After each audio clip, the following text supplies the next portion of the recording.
Estamos começando mais uma live aqui do programa Parlamento Aberto, direto do nosso perfil do Instagram. O programa Parlamento Aberto, para quem não conhece, é um programa voltado à transparência, à participação popular e também com inovação, com tecnologia e educação para a cidadania. Hoje falarei aqui com o jornalista Rafael Bittencourt, que eu também tenho o prazer de chamar de amigo, que é meu amigo também de longa data. Estamos inclusive em outros projetos juntos também, mas hoje falaremos aqui num projeto específico que ele atua, que é o Reverberar. Fala, Rafa, meu querido! E aí, Eric, e aí, pessoal que acompanha o Parlamento Aberto aqui no Instagram. É um prazer estar com você mais uma vez, Eric, falar de um projeto que eu tenho gostado muito de atuar nele e estamos aqui para bater um papo nessa tarde. É um prazer estar aqui com você. Pô, cara, e aquela coisa, né?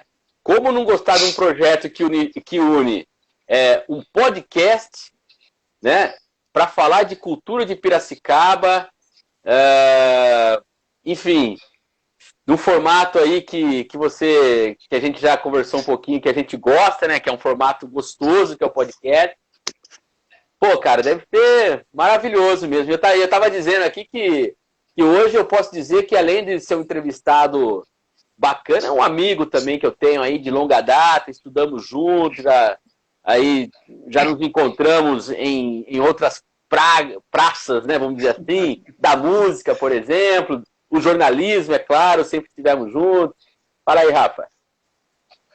Pois é, verdade. E eu acho que a história do desenvolvimento do Reverberar tem muito a ver com essa história mesmo do jornalismo que a gente desenvolveu muito junto ao longo de muitos anos, né, Eric? Para quem não sabe, eu e o Eric, a gente nos formou junto na Faculdade de Jornalismo na Unimap, começamos lá pelos idos de 2000, nos formamos em 2003, e ao longo desses 20 anos, praticamente, posso colocar assim, de atuação como jornalista, eu tenho me debruçado muito também sobre o jornalismo cultural, principalmente, isso tanto em redações de veículos que eu trabalhei, também em iniciativas tanto da esfera pública como privada. E a gente tem percebido muito isso, que a cultura piracicabana tem muito sua gênese, muito a sua origem na margem do rio, né? O rio exerce uma influência muito grande sobre a cultura piracicabana. Então, pensando nisso e detectando essa necessidade, veio a ideia de realizar aí o projeto Reverberar, que aí já tem uma série de coisas sendo feitas e é algo que tem nos agradado muito ao longo desse processo aí de produção. Que legal. O Airan tá falando aqui, ó, achei que estava no E-Rock. É quase isso. Airan. Quase isso. Você sabe que... Se bobear, a gente envereda por esse assunto também. Você sabe que o meu querido amigo Guilherme Barbosa, trabalha ali no Mestre Cervejeiro e também tem a banda, né, o Kamikaze Incapazes, ele sempre fala assim que quando ele recebe a divulgação, né, que manda lá, né, Câmara, a Casa do Parlamento Aberto, ele sempre fala a Casa do Rock. Eu falei pra ele, ele fica me zoando, daqui a pouco eu vou mandar uma Casa do Rock aqui, aí vai virar gato, vai virar meme. Inclusive, acho que o Kamikaze Incapazes está para lançar material novo, né? Ou lançou recentemente, não sei. Um abraço pro Gui aí, pra galera da banda. Gente boa pra caramba. Então, Rafa, vamos começando aqui o nosso papo. Você já deu uma introdução. E quem tá aqui, cara? Kleber Bernucci. Seja bem-vindo, meu querido. Clebão. Que dupla. Tamo junto. E aí, cara, você falou um pouco de cultura, é lógico que a gente vai entrar nesse aspecto para falar um pouco da cultura piracicabana, todo o trabalho que você já desenvolve, mas eu queria que você começasse, para a gente nos introduzir aqui, para nós nos introduzirmos ao Reverberar, que você explique como que foi desenvolvido, de onde surgiu a ideia, né, como que ele foi viabilizado também. O que você pode falar um pouco do projeto Reverberar? Legal. A origem do projeto vem meio que dessa atuação minha mesmo de 20 anos aí como jornalista e também em esferas pública e privada, em instituições da esfera pública e privada, nessa percepção que eu fui tendo ao longo desses anos trabalhando muito com a cultura, com os aspectos culturais e percebendo muito que a cultura piracicabana tem muito a sua gênese no Rio, né? O Cecília Elias Neto, inclusive, ele fala isso no primeiro episódio, que o Rio Piracicaba é a gênese da cidade, a gênese política, a gênese geográfica, a gênese histórica e a gênese cultural também. E talvez fazendo um mapeamento ou lendo muito ao longo desses anos aí, eu percebi que não há uma devida documentação, ao menos uma documentação robusta quanto a essa influência do Rio Piracicaba, a influência que o Rio Piracicaba exerce na cultura, né? Tem alguns materiais, tem coisa muito legal sendo feita, eu já li alguns artigos, principalmente naquela revista do IHGP, alguns resgates que aborda essa relação entre Rio e diferentes modalidades culturais de Piracicaba, mas eu sentia que havia uma ausência, uma falta de materiais mais robustos, uma pesquisa mais robusta, né? E assim, eu não quero aqui ser presunçoso nem arrogante de dizer que o projeto Reverberar vai corresponder a todas essas expectativas, mas acho que a ideia é um pouco de auxiliar e de poder compreender uma pesquisa ainda maior. Inclusive, fazendo parênteses aí, um dos pressupostos do projeto, a gente vai, uma vez pronto, são 3 episódios, né, de podcast que a gente está preparando, e esses 3 episódios vão estar disponíveis, a gente vai entregar um material, uma mídia, no Museu da Imagem do Som de Piracicaba. Piracicaba tem a célula MISP, né, que é o Museu da Imagem do Som. O objetivo é a gente permitir pesquisas futuras aí de jornalistas e profissionais da comunicação, alunos da rede pública e rede privada, do ensino médio, ensino fundamental, para poder ampliar essas pesquisas aí sobre a influência do Rio na cultura piracicabana. Então, voltando um pouco lá à história do podcast, a gente, detectando essa necessidade, né, já há muito tempo eu queria trabalhar isso de alguma forma, desenvolver uma pesquisa, desenvolver um material nesse sentido. Muitas ideias vieram à cabeça, inclusive de produção de um livro, algo com uma pesquisa ainda mais abrangente, mas aí surgiu no final do ano passado, surgiu o edital da Lei Aldir Blanc, né, e entramos com o edital, aí recrutei uma equipe que são primeiramente excelentes profissionais e também pessoas da minha extrema confiança, que é a também jornalista Cláudia Ascencio, o pesquisador Bruno Fernandes e o músico e produtor Maurício Cury Júnior, que é o responsável pelas trilhas. Então a gente resolveu investir nessa série de podcasts, primeiro porque a linguagem do podcast é uma linguagem que tem me agradado muito ultimamente. Já há uns 2 anos os podcasts, eu tenho ouvido muito podcast, acho que talvez muito pela particularidade de que o podcast é uma ferramenta que você pode ouvir a qualquer momento do seu dia, ao longo de qualquer situação ali. Eu, particularmente, tenho muito hábito de ouvir podcast enquanto eu estou cozinhando, lavando louça, fazendo faxina. Você não precisa parar o que você está fazendo para ouvir.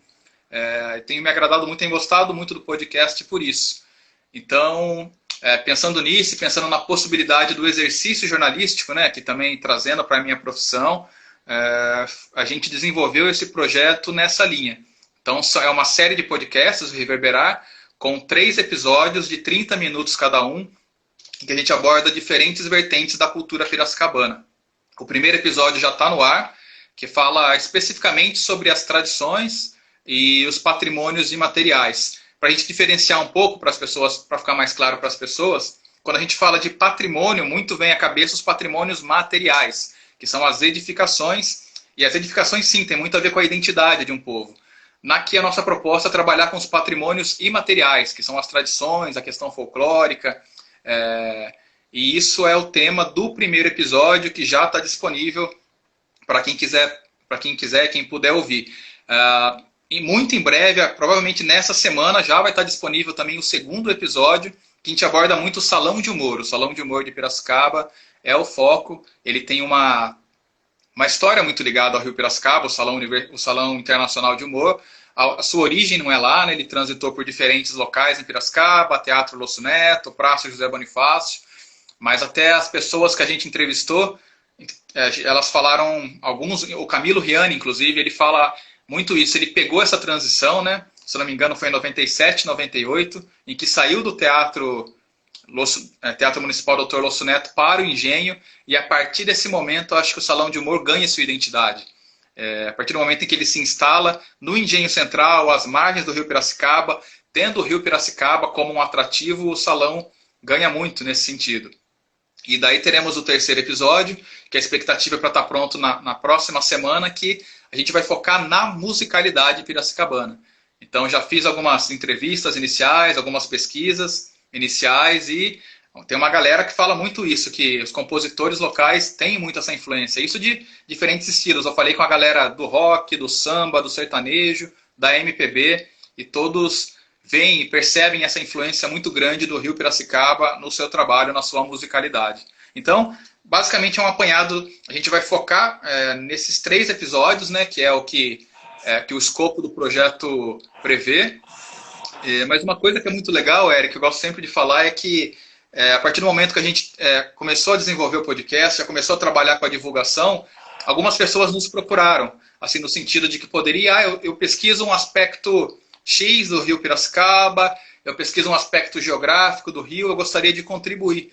Então, além dos 3 episódios, que é o que o projeto se propõe, que é o projeto, que o escopo do projeto que a gente está prometendo e a gente vai entregar, a nossa ideia é a gente ampliar essa pesquisa. Então, eu acho que ao final a gente vai ter um material bem legal para quem gosta da cultura piracicabana, para quem é piracicabano ou não é e admira a nossa cultura, para quem é um amante do Rio Piracicaba, eu acho que como todos nós somos. E é isso, a gente está bastante feliz com o que a gente está desenvolvendo e acho que temos muita coisa ainda para mostrar a partir daí. Legal, cara. Eu escutei o primeiro episódio, né? Você citou o Cecílio Elias Neto, o escritor Cecílio Elias Neto, e ele fala também da questão do humor, né? Que eu acho que é algo bastante interessante, de que a qualidade do rio, se está mais cheio, se está mais vazio, ele também influencia o próprio humor do piracicabano, né? Que está muito ligado ao rio, né? E tem um aspecto também que eu gostaria que você falasse, porque o projeto ele traz uma junção de palavras que é o river, né, que é do inglês do rio, né, e o do reverberar, do beirar o rio, reverberando aquilo que ele tem, né. E aí, cara, me veio uma frase que é atribuída ao Tolstói, que é: para ser universal, cante sua aldeia, né.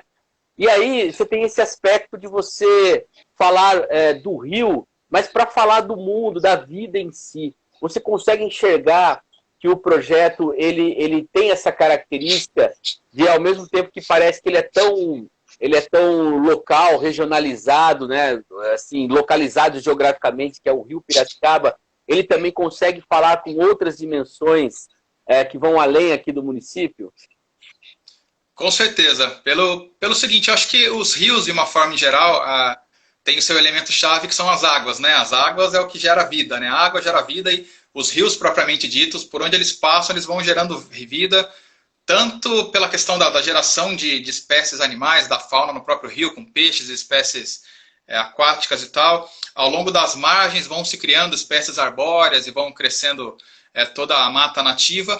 E as populações na história da humanidade foram se estabelecendo às margens de rios, né? Eu acho que muito isso, compreender o rio, compreender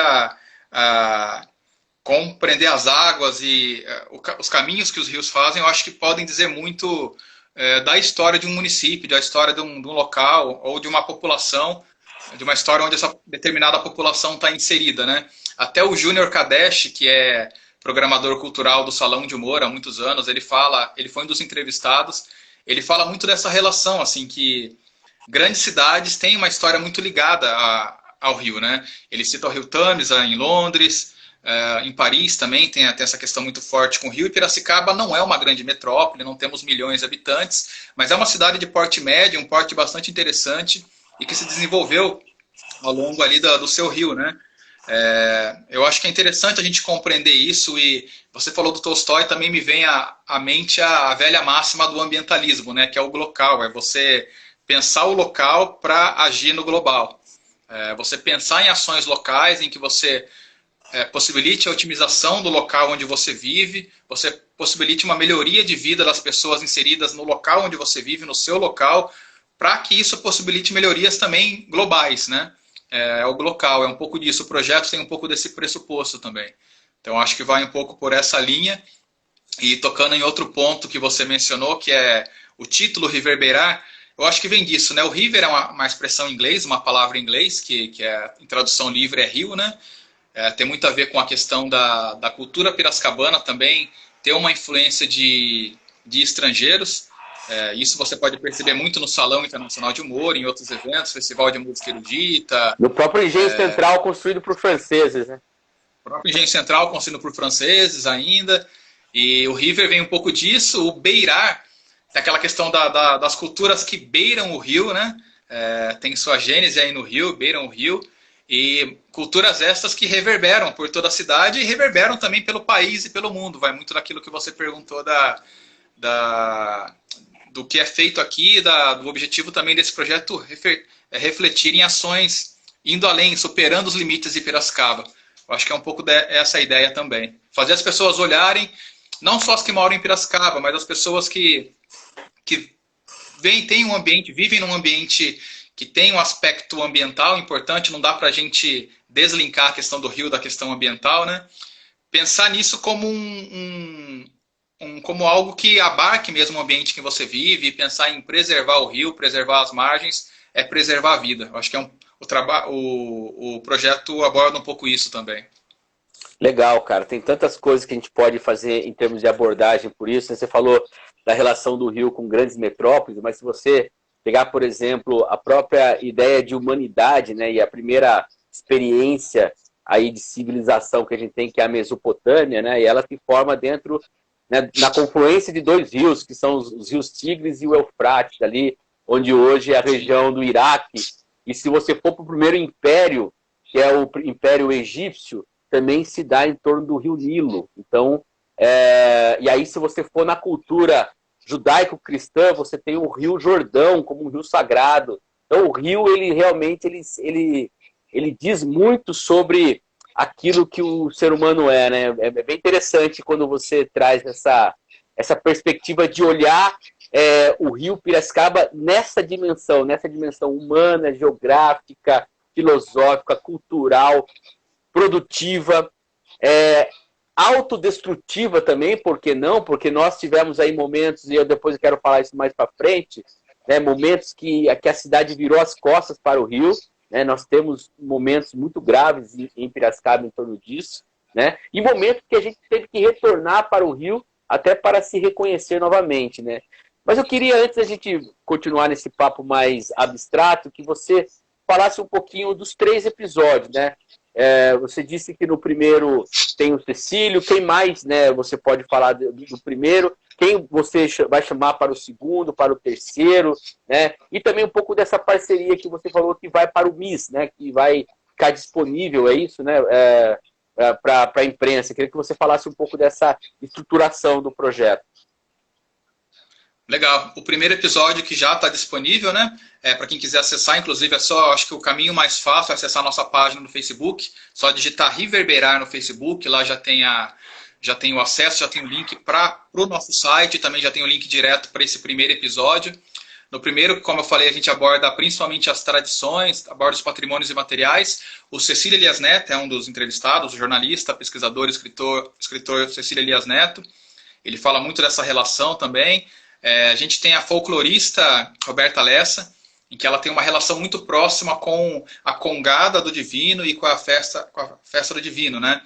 E ela fala muito, ela transita muito por esse papo que a gente teve anteriormente, aí do fato dos rios onde eles estão inseridos, eles gerarem vida. E mais do que gerar vida, indo além disso, ele também gera cultura, né? Ele vai possibilitando o crescimento da cultura e de manifestações culturais nas cidades por onde ele passa. Ela cita muito o Rio Piracicaba na manutenção da Festa do Divino, que é uma festa aí já centenária, já com 200 anos praticamente. No primeiro episódio a gente tem também o Léo Magnin, que é um produtor cultural de Piracicaba, que ele é um dos produtores do Cural, né, que é o Festival Cural. A Mari Pedroso também, que é uma produtora cultural, educadora ambiental. Ela fala pessoal que era lá do coletivo Piracema. Isso, eles mesmos, a Mari e o Léo. A Renata Gava, que é uma historiadora, ela tem passagens aí também pela iniciativa pública, né? Ela cita algumas questões históricas muito importantes dentro desse fato. Ela foi membro do Conselho de Defesa do Patrimônio Cultural. Então, a Renata Gava foi diretora do Museu Prudente de Moraes, correto? Do Museu Prudente de Moraes, exatamente. Ela mesma. E ela foi membro também do CODEPAC, que é o Conselho de Defesa do Patrimônio Cultural. Então, ela fala muito dessa questão do patrimônio cultural e material, né? No primeiro episódio também, eu acho que são basicamente isso. A gente tem o Toninho da Viola, que ele fala um pouco do sotaque piracicabano, ele fala isso, que a gente for falar de patrimônio imaterial, a gente tem 2 patrimônios registrados, que é a Festa do Divino e o dialeto caipiracicabano, né?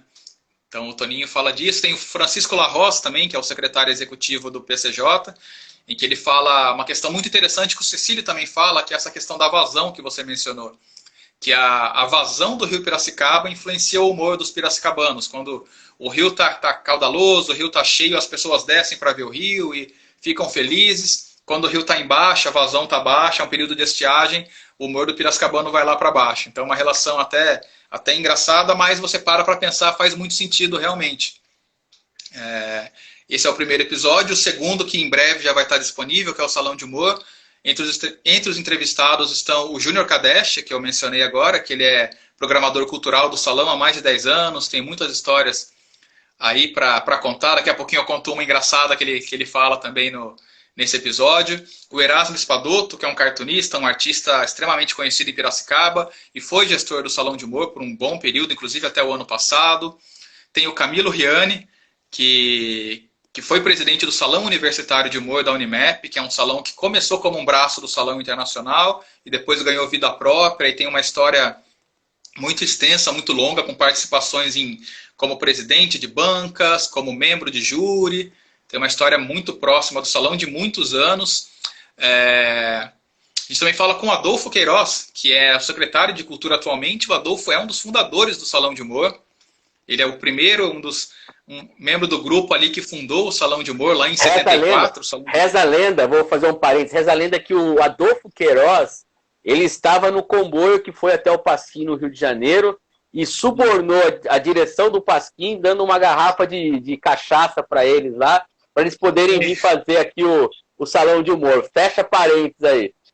Exatamente. E para complementar um pouco dessa história, desse boato aí, dizem que isso foi entre ou 72 ou 73, e eles foram de carro até o Rio de Janeiro, Pasquim, e o carro foi... Não qualquer carro, né? Um Opala.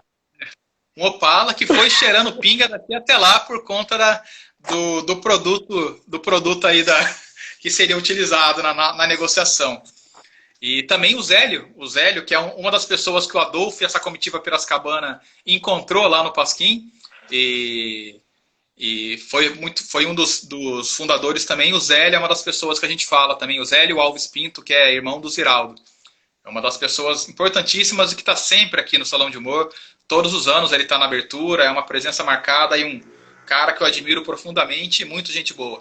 Esses são alguns dos entrevistados do segundo episódio, que fala principalmente do Salão de Humor. Eu estava falando, Eric, de uma história engraçada, né, que envolvendo o Salão e o Rio Piracicaba. O Júnior Kadesh, ele conta uma história de um ano que o Salão de Humor, todos os anos a gente tem grandes artistas internacionais que participam dos júris, né, de premiação, de seleção. Teve um ano que veio um grande artista russo para cá e trouxe a esposa junto. Ficou ao longo de uma semana aqui em Piracicaba, participou de todo o processo de seleção do júri. E a esposa desse artista, ela tinha o hábito de nadar num rio próximo à casa dela, na Rússia. Era um hábito diário que ela tinha e ela queria nadar no rio Piracicaba, no momento que estava aqui. Foi desaconselhada a fazer isso por conta da vazão do rio, que estava muito grande naquele período, muitas corredeiras, e também pela questão da sujeira propriamente do rio mesmo, né? Da questão da saudável. Parece que foi um trabalho, conseguiram fazer ela ir num clube, alguma coisa do tipo, num hotel, utilizar a piscina, mas ela porque queria nadar no rio Piracicaba. E russo, quando quer alguma coisa, não deixa barato não, né? É difícil. Foi difícil convencer o contrário. Mas ela não nadou? Não conseguiram ela segurar? Ela foi num hotel. Conseguiram um hotel com piscina lá. Ufa. Ela nadou na piscina. Não é a mesma coisa, mas eu acho que já consegue contemplar um pouco, né? A história completa vai estar disponível lá no segundo episódio do Reverberar. Aí, que legal, que legal. Viu? Tem um comentário da Raquel Machado, é Raquel, né? Acho que é da Raquel. Machado, o primeiro episódio recheado de muitas pessoas de presença em nossa cidade, realmente. Várias pessoas aí que... você falou, por exemplo, do Léo e da Mari, cara. Eu acho, para mim, um dos festivais mais importantes que Piracicaba já teve é o Curau, cara. Né? Sim, Festival de culturas regionais, né, e urbanas. E shows memoráveis, assim, com Zaira, com Dub FX, com...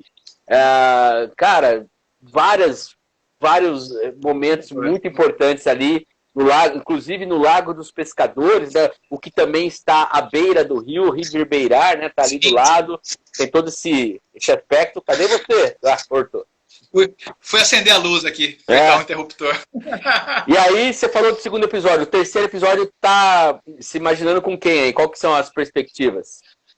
A gente já começou a fazer algumas entrevistas, né? Já falamos com o Márcio Sartório, que é inclusive passou aqui pelo Parlamento Aberto recentemente. Segunda-feira. Segunda-feira, um dos principais nomes da MPB e da música regional em Piracicaba, tem um trabalho muito legal. Está completando 25 anos de carreira nesse ano, de 2021. Então ele fala muito dessa questão, é um cara que trabalha muito com a música atrelada ao meio ambiente. Então ele tem muita propriedade para falar disso, né? O Casado, como é conhecido, porque ele é de Ilha Solteira. E aí, em Ilha Solteira tem o Rio Paraná, que tem uma importância muito grande também ali no sistema onde ela está inserida. Então, o Casado é uma dessas pessoas, o sambista Juca Ferreira, um cara que eu tive a oportunidade de conversar também. E o Juca, ele falou algo que eu achei bem interessante, que ele fala que o samba está muito ligado à cultura de uma forma geral, a cultura carioca, a cultura paulistana, né? Ele é muito ligado às culturas de uma forma geral, às manifestações culturais das duas maiores metrópoles brasileiras, né? Mas ele fala que em Piracicaba também o samba adquiriu essa característica de estar muito próximo às manifestações tradicionais da cidade. Bebe muito dessa fonte, bebe muito das tradições em geral. O samba piracicabano, ele interpreta dessa forma e o trabalho dele tem muito disso. Toninho da Viola também, ele fala um pouco do cururu, dessa música raiz, que tem a música raiz, a moda de viola, a música de viola, tem sua essência muito ligada à água, né? Aos rios, às corredeiras. Ela foi sendo disseminada aí pelo interior do país, pelos rios mesmo, né? Os músicos foram passando aí pelos rios e levando a música de viola aí para os locais onde chegavam. E tem uma galera do rock, não poderia ser diferente, né? Zé Rubens, falando muito do Festival Rock Caipira, que ele é um dos idealizadores do Festival Rock Caipira, e ele fala dessa proximidade. O Rock Caipira acontece anualmente no Engenho Central, também às margens do rio. Na primeira edição, lembro de você tocando Rio de Lágrimas em versão hardcore, para encerrar o primeiro Festival Rock Caipira. Pá Moreno fala muito disso também. Vitor Corteal é uma das pessoas que falam. O Vitor, que vivencia muito a realidade do rock piracicabano, por ser um grande amante do rock, por ser irmão do Ronex Corteal, que foi talvez o maior expoente do rock piracicabano e infelizmente não está mais entre nós. E ele também é doutor em comunicação, então ele tem bastante propriedade para falar desse assunto, né? Então a gente já está começando a desenvolver o terceiro episódio, já com muita expectativa quanto a isso. E aquilo que eu falei no começo, o projeto se propõe a fazer esses 3 episódios. Mas a gente tem tido uma procura muito grande de pessoas que têm que ouviram o primeiro episódio, que têm acompanhado o nosso trabalho nas redes e que acham que acreditam que podem agregar, auxiliar com alguma pesquisa que elas realizam. Então a gente vai ampliar, vai superar esses 3 episódios, o que nos faz muito feliz, né? A gente é muito feliz por poder, a nossa ideia realmente dar isso como um presente para Piracicaba. A gente tinha comentado dessa relação com o Museu da Imagem e do Som de Piracicaba, a célula MISP. Muita gente não sabe, mas na Estação da Paulista existe uma célula MISP, que é a célula do Museu da Imagem e do Som, em que há um acervo de materiais audiovisuais lá, materiais produzidos por fazedores de cultura, artistas piracicabanos e também de outras cidades. Ali é um local muito rico para quem quer realizar pesquisa, sabe? Tanto da cultura local, como de diferentes linguagens aí, talvez a audiovisual a principal. E um dos objetivos do projeto também é gravar isso em CD, numa mídia, e deixar disponível lá aberto para quem quiser pesquisar. Isso a gente fala sempre, comunicadores, jornalistas no futuro, alunos da rede pública, da rede privada, que quiserem ampliar as pesquisas em torno da cultura piracicabana e usar também o nosso projeto como uma das fontes. A gente fica muito feliz se a gente puder ser uma das fontes de pesquisa. A gente está trabalhando muito para isso, para trazer um conteúdo muito rico para a cidade e oferecer um presente para Piracicaba mesmo. Que legal, que legal. Aqui, ó, a Yolanda tá falando, ó, parabéns, Rafael, pelo excelente projeto. A Kel Machado aqui voltou a falar que, ó, também já fico feliz em ser presenteada com mais episódios. Eu acho que vocês pensaram em 3 episódios e falharam miseravelmente, né? Porque não tem... Não dá pra... A ideia é muito boa para ficar em 3 episódios, cara. Desculpa fazer você trabalhar, mas eu acho que vocês não vão conseguir ficar em 3 episódios. O assunto é muito amplo, tem outros aspectos aí. A Yolanda está perguntando, no caso, ela gostaria muito de poder assistir. Você poderia passar o link desse episódio? Na verdade, é escutar, viu, Yolanda? Porque são podcasts, então é aquela coisa que a gente falou, é só botar e ficar curtindo o podcast. E tem o Facebook, né? O Facebook do Projeto Reverberar, que você pode procurar lá. Mas também a gente vai fazer uma matéria sobre essa live e a gente vai linkar também todo o material onde é possível vocês conseguirem escutar o podcast. E ali a Corte Real está falando aqui, ó, precisamos de projetos como esses para ficar o registro de nossas culturas. E o Marcelo Passari está perguntando se está disponível no YouTube. Está disponível? Não, Marcelo é guitarrista da banda Invasores junto comigo. Um abraço, Marcelão. Marcelão e a Yolanda é um podcast, né? Então é um projeto com um trabalho de áudio. A gente tem isso disponível no SoundCloud, que é uma rede social, enfim, é uma ferramenta digital focada em disseminação de áudio, né? Mas é muito fácil acessar, é só entrar lá no Facebook, digita Reverberar no Facebook, você vai ter acesso à nossa página, e lá na página você vai ter acesso ao site, e tem uma das últimas postagens, eu posso até fazer isso agora, deixar como a última postagem, o atalho direto para o primeiro podcast, para o primeiro episódio. Então, já saindo daqui para facilitar, eu já vou fixar lá como última postagem. Legal. Fica aí também para possibilitar. Cara, o Airan tá fazendo uma pergunta aqui, eu ia fazer uma outra, mas eu vou fazer do Airan antes, que eu achei mais legal que a minha. Ele fala assim, ó, Toninho deve ter contado um monte de causos, né? Como que é entrevistar alguém de uma outra geração que talvez nem saiba o que é podcast, né? E ele fala aqui que o Toninho é um dos últimos violeiros de Cururu, né, ainda vivos em Piracicaba, então é importante trabalho para registrar, né, o Toninho e os cururueiros, né? Então, mas como que é entrevistar alguém de uma outra geração, de uma outra época, né? Se bem que, viu, Airan, eu tenho uma ideia que o podcast, ele é só uma forma de você fazer o rádio chegar de forma diferente para as pessoas. Então, assim, não acho que o podcast só tem esse nome aí pomposo, mas está muito próximo ao velho e bom rádio de pilha. Mas como que é entrevistar o Toninho, alguém de outra geração, e trazer registrar esse patrimônio aí? Cara, primeiramente é um baita aprendizado, né? O Toninho é um cara que tem muita história para contar, um cara que vivenciou muita coisa, como o Airan mesmo disse, é um dos últimos violeiros aí de Cururu, vivos ainda, que leva a bandeira do Cururu ainda para frente. O Cururu é um canto de trovadores aí, para quem não conhece, quem é mais novo, né? Que tem como base a viola caipira, uma musicalidade muito próxima da música sertaneja raiz, em que os cantadores, como são chamados os cantores, eles fazem cantos de improviso, muitas vezes fazendo uma espécie de uma batalha entre eles, né? Fazendo ali um duelo entre os cantadores de Cururu. É muito interessante e é uma tradição que a gente vê que infelizmente vem se perdendo porque não estamos criando novos cururueiros aí, né?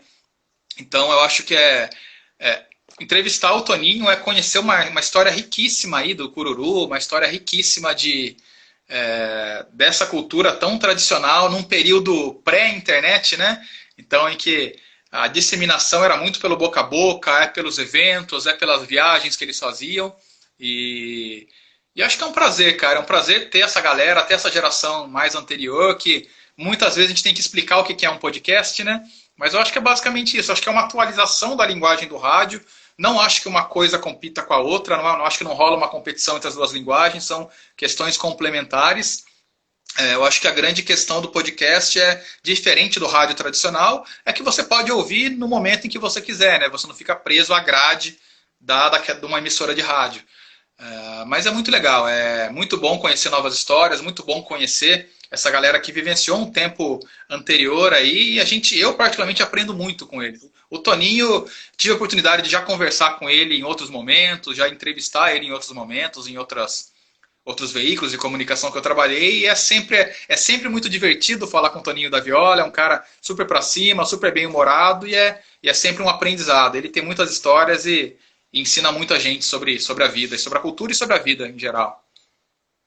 Legal, cara. Eu me lembro do projeto que tinha aqui, que era o pessoal do hip hop com os cururueiros fazendo a batalha do hip hop do cururu. Eu já fui ver algumas vezes lá na praça. Para mim aquilo lá é uma coisa espetacular, cara, espetacular mesmo, assim, de você ver. Eu era membro dessa equipe. Então, são dois mundos, cara, é aquela coisa, são choque de civilizações, né? Aquela coisa muito legal você ver, cara. E o Airan tá colocando assim que, né, isso é verdade em relação ao podcast ser parecido com o rádio, mas, lógico, o seu Toninho não deve conhecer o termo, e a Yolanda tá falando aqui que o podcast é uma versão moderna das ondas do rádio. E o Marcelo Papari está falando aqui, ó, ele fala que, ó, infelizmente, né, o cururu, infelizmente, é uma cultura que está em extinção. Realmente, né? Infelizmente. Cara, o que eu acho que assim, lógico que o podcast que você está realizando, ele já tem uma importância por si só. Mas quando ele traz esses elementos, cara, ele traz essa possibilidade de você conversar com o Toninho, né, o próprio Cecílio, outras pessoas também que estão aqui. Cara, é um registro histórico, assim, de valor imensurável, cara, imensurável.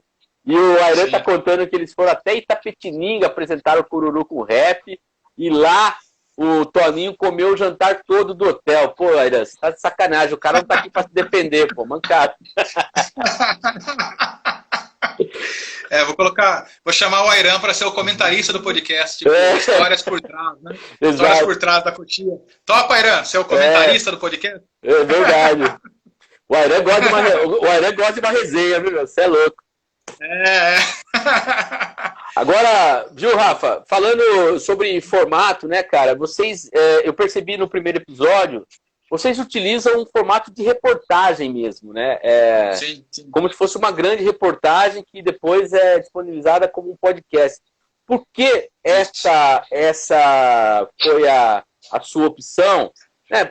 Pensando que, assim, lógico que podcast você tem diversos formatos, mas muitas vezes o entrevistado, aquela coisa do bate-bola, né? Mas você optou pela reportagem, né? Queria que você falasse um pouco aí do gênero jornalístico, né? Eu acho que isso dessa opção por uma grande reportagem, né? Até um documentário, transita por alguns aspectos de documentário em muitos momentos.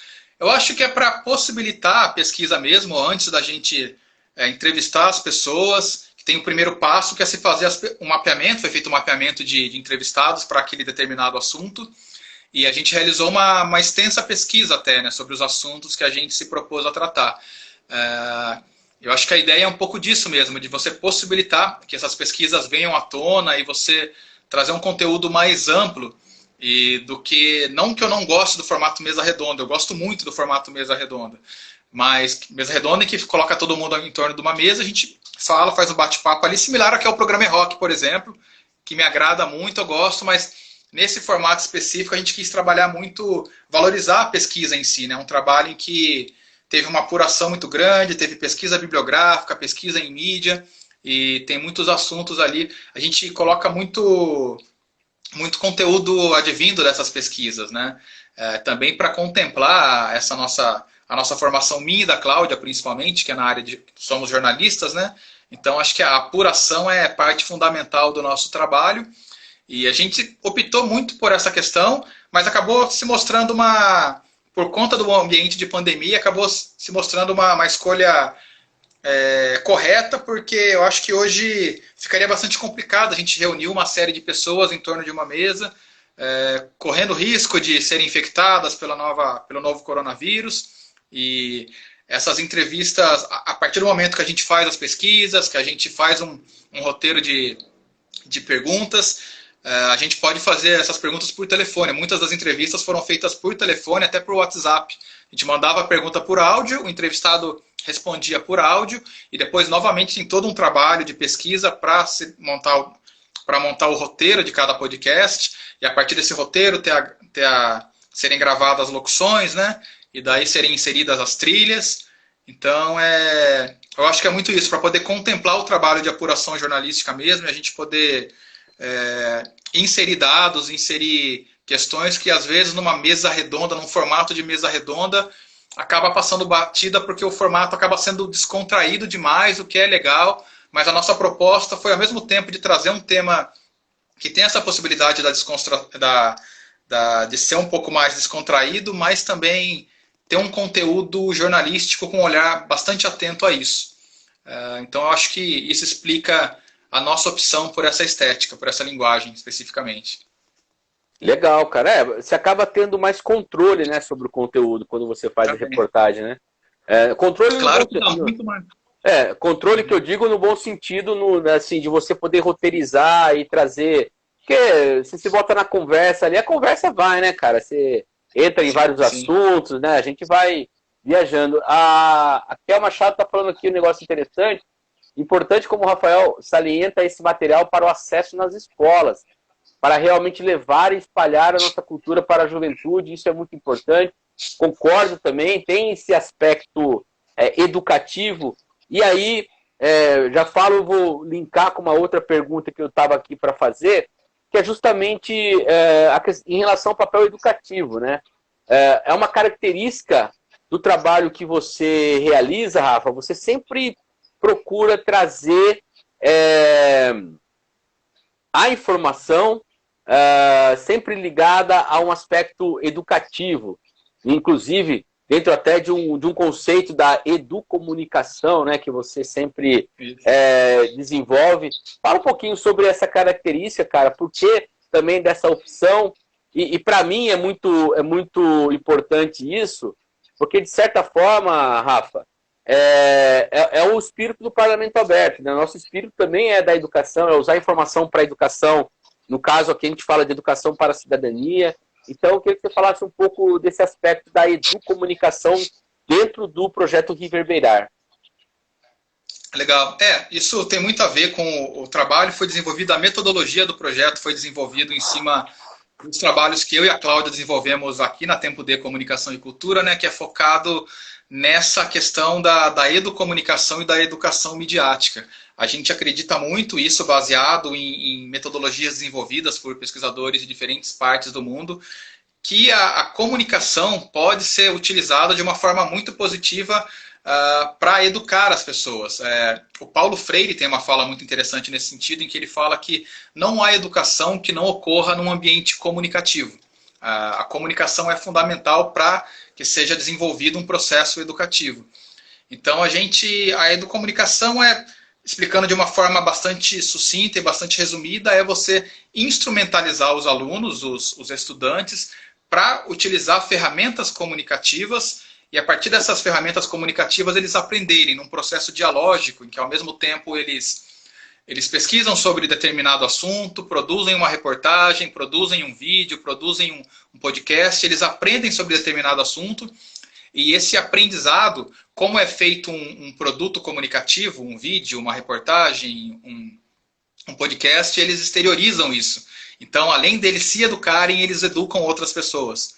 Acho que essa é a base da educomunicação, né? Que a gente pretende disseminar aí, são trabalhos que a gente tem feito muito nesse sentido, de possibilitar essa educação por meio da comunicação. E eu gosto muito de trabalhar, já pensando, saindo um pouco rompendo um pouco as barreiras do Reverberar especificamente, eu gosto muito de utilizar também o podcast como uma ferramenta educativa, porque pensando nessa metodologia de você instrumentalizar os alunos para usarem a comunicação de um formato educativo, uma pessoa que trabalha, um aluno que aprende sobre o podcast, um aluno que realiza um podcast, ele não precisa nem ser alfabetizado para realizar um podcast.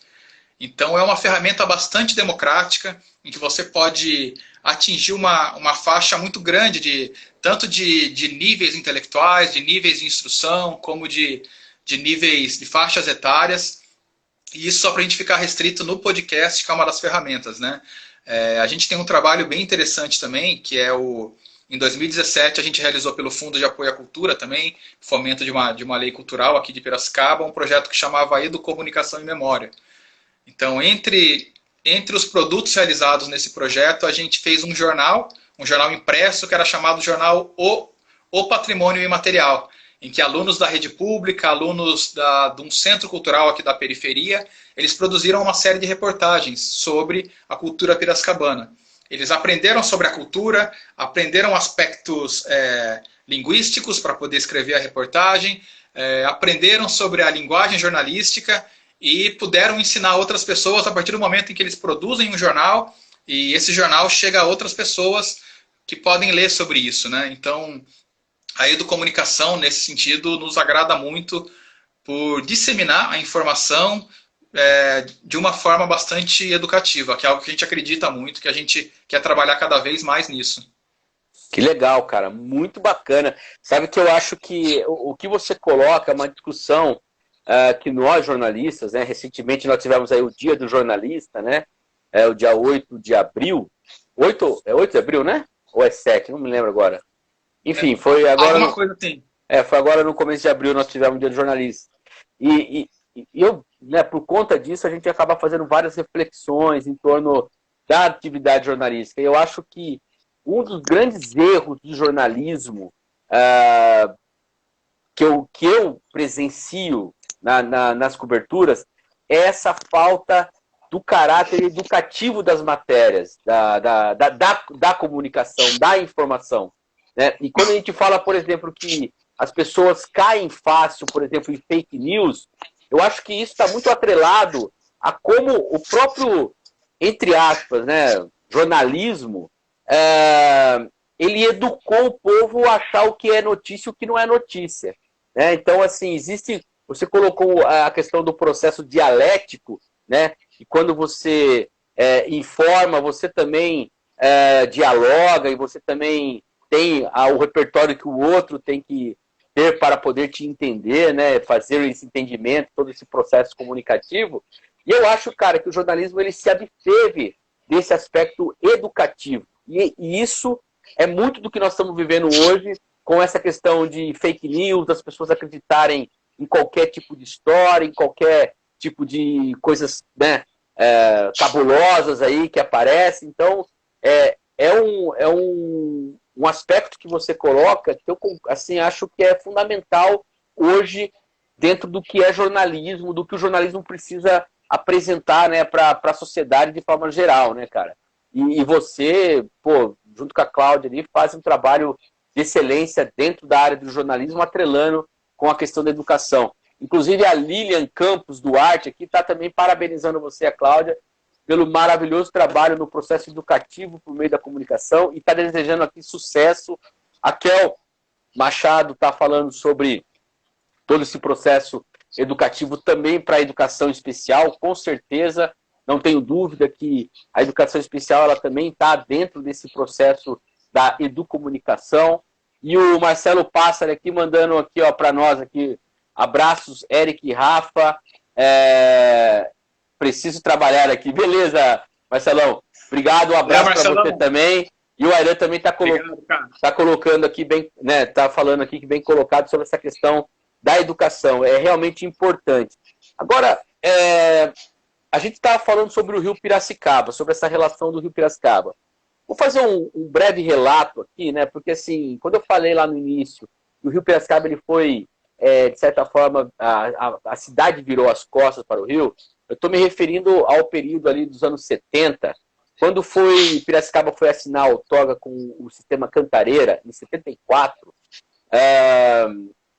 de certa forma, embora tivesse ali alguns movimentos, algumas pessoas que eram contrárias à maneira como aquela outorga foi assinada e que acabou represando o Rio Piracicaba para poder atender todo o sistema Cantareira lá para a região metropolitana de São Paulo. Em 2004, 30 anos dessa outorga, quando ela venceu, Piracicaba estava vivendo um momento diferente, que era um momento de retorno ao Rio. Inclusive, naquele período, além da outorga do Cantareira, eu me lembro também do projeto Beira Rio, que era justamente essa forma de você rever o Rio, voltar a se relacionar com o Rio, e também um projeto na época que acabou sendo aprovado, que era o projeto pelo direito do uso da água, que aí forma um tripé de 3 coisas que aconteceram quase ao mesmo tempo, voltado ao Rio.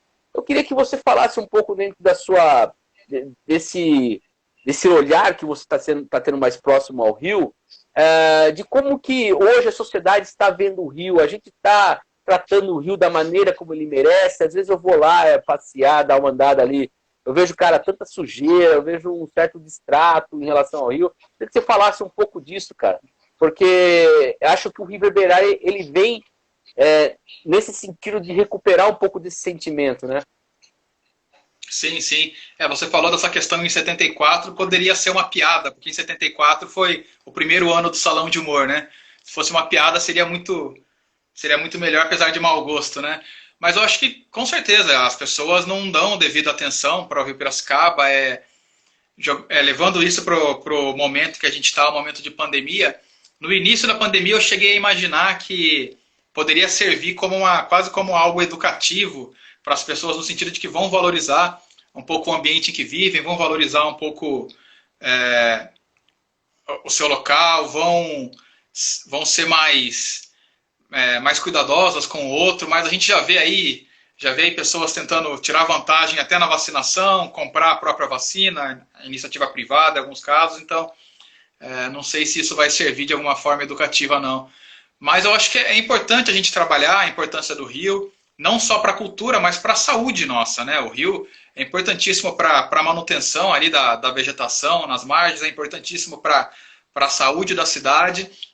Eu acho que falta uma conscientização nesse sentido, sim. A gente vê muito lixo sendo jogado no rio, mas eu acho que há iniciativas importantes na cidade para que isso seja trabalhado. É claro que é um trabalho de formiguinha muitas vezes, é um trabalho que você não vai ver resultados a curto, pelo menos não a curtíssimo prazo, mas eu acho que tem iniciativas muito importantes nesse sentido de conscientização e levando até para o ambiente acadêmico, para o ambiente escolar, para levar essa questão mesmo do pertencimento, né? Da gente saber analisar e saber considerar o rio como parte da nossa identidade. O Rio Piracicaba é uma identidade fundamental da nossa cidade. Se a gente não cuida da nossa casa, se a gente não cuida da nossa identidade, o que vai ser daqui para frente, né? Então, acho que o Reverberar tem essa ideia mesmo, tem esse objetivo de trabalhar a preservação, incentivar a preservação. A gente quer se somar a tantas iniciativas que a gente vê, algumas muito legais mesmo nesse sentido, mas eu acho que a gente precisa, talvez, intensificar mais esses trabalhos, né? Infelizmente, as pessoas não dão o devido valor, ou ao menos não se importam tanto com o rio, com essa essência piracicabana da forma como deveria, certamente. Realmente, cara, eu acho que quando eu vi o Reverberar, me veio toda essa história, né, assim, a gente está tão acostumado com o Rio, cara, que a gente esquece, né? Muitas vezes a gente esquece do que ele representa, né? E nessa coisa da pandemia, desse isolamento, por exemplo, você não teve aí o Pouso do Divino, né? Não teve ano passado, não vai ter esse ano e provavelmente não vai ter, né? Então, assim, as pessoas não estão indo para o Rio, né? Estou falando do Divino como um exemplo, mas não está tendo, por exemplo, a própria vivência ali do Lago dos Pescadores, a própria vivência ali em torno do Rio, que sempre, né, o piracicabano gosta, em torno dos eventos que o Engenho Central também, que é do lado do Rio, acaba proporcionando. Enfim, eu pergunto isso porque me dá uma certa agonia, certas vezes, cara, da gente simplesmente tá virando as costas, né, pro Rio e não tá cuidando dele o quanto merece. E aí, cara, estamos aqui com 55 minutos já de live. Queria também agradecer Caramba, aqui. Passou rápido, cara. Queria agradecer a Lilian Campos aqui, ela mandou parabéns a você, Eric, por trazer assuntos tão pertinentes para nós, Piracicabana. Imagina, Lilian, aqui é um prazer meu ficar escutando tudo isso. Mas eu queria que você, em 2 minutinhos aí, cara, falasse qual é o Rio de Piracicaba do Rafael Bittencourt. Cara, acho que o Rio Piracicaba, ele se confunde muitas vezes. A minha atuação como jornalista se confunde muito com o Rio e com o que o Rio possibilita. Estou falando, claro, das manifestações, né? O Salão de Humor certamente é algo que é muito presente. Quando eu penso na minha atuação como jornalista, eu penso muito no Salão de Humor. Eu acho que ainda na faculdade, ainda quando a gente era aluno lá da Unimep, eu lembro de cobrir os primeiros salões de humor, ainda primeiro para o estágio que eu fazia na TV universitária, depois quando eu comecei a trabalhar em redações. Outros projetos que eu trabalhei também, eu acho que junto, paralelamente ao trabalho de jornalista, eu venho desenvolvendo um trabalho de produtor cultural também, e eu acho que eu me descobri como produtor cultural às margens do Rio, trabalhando na Virada Cultural, trabalhando no Festival de Música Erudita, trabalhando no próprio Salão de Humor. Então eu acho que o Rio Piracicaba, para mim, cara, é primeiramente a possibilidade de desenvolver o meu trabalho, a possibilidade de ser feliz profissionalmente e a possibilidade de utilizá-lo até como uma forma de conscientizar as pessoas quanto à importância de você preservar o local onde você vive, a importância de você valorizar o seu ambiente, valorizar a sua identidade e valorizar a vida. O Rio Piracicaba, para mim, é vida, é paixão, é vida, é trabalho, é isso. Então, resumindo, o Rio Piracicaba é vida. Legal, cara, bacana. Tem vários comentários aqui, ó. A Lia Corte Real mandando parabéns para nós. Nosso querido amigo Maurício Pinheiro. Maurício Pinheiro é o nosso camisa 10 do E-Rock. É o capitão camisa 10, é ele que faz tudo lá. Parabéns aos dois, foi muito massa. E ele tá falando assim aqui, reverbere muito reverberar. Legal. Valeu, Mal. Valeu, Mal. Sou seu fã, Mal. Porra. O Mal é o cara que não dorme, viu, gente? Vai ser o primeiro caso do ser humano que não dorme. E a Yolanda falando aqui, ó, parabéns pela iniciativa, pela divulgação desse excelente trabalho desenvolvido pelo Rafael e pela Cláudia.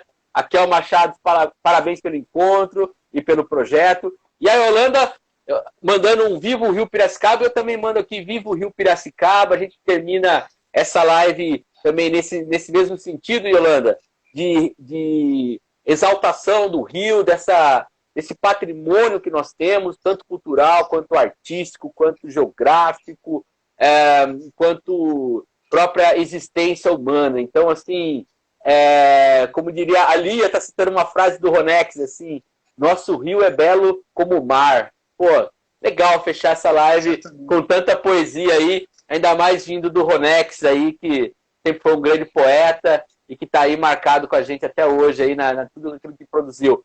Pessoal, lembrando que a live continua, né, todo dia 1h. Rafa, quer dar um tchau, algum recado especial aí?